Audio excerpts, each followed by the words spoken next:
lòng nghe nơi cha thánh, em dịu ngọt ngào lời Chúa quê. Lòng đắm say tiếng yêu thương phán truyền, như dòng sông ngập tràn con tim.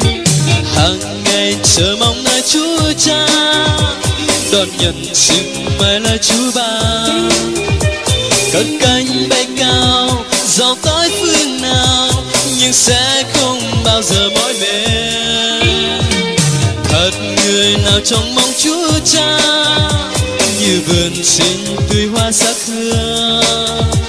Giông tố mưa rơi nhưng chẳng phai tàn, đem phước ân cho mọi người. Là Cha lòng con luôn tôn kính, xin được thần linh dỗ khuê. Nguyện hướng lên tiếng yêu thương khấn cầu, như dòng sông ngập tràn con tim.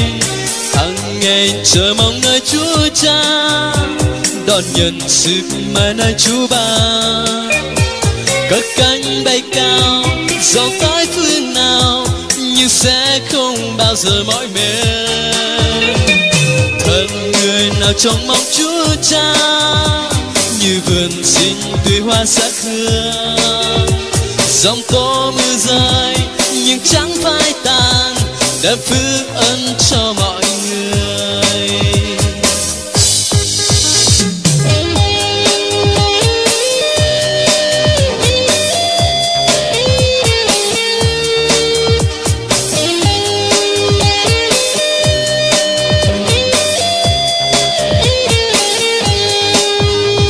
Lặng yên lòng nghe nơi Cha thánh, em dịu ngọt ngào lời Chúa quê.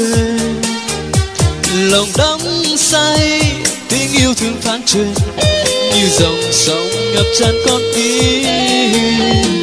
Hàng ngày chờ mong nơi Chúa Cha, đón nhận sự mời nơi Chúa ban.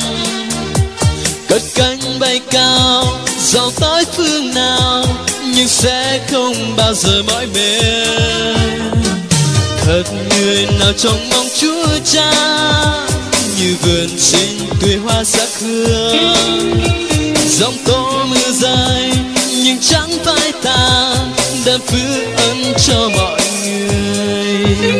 Giông tố mưa rơi nhưng chẳng phai tàn, đem phước ân cho mọi người.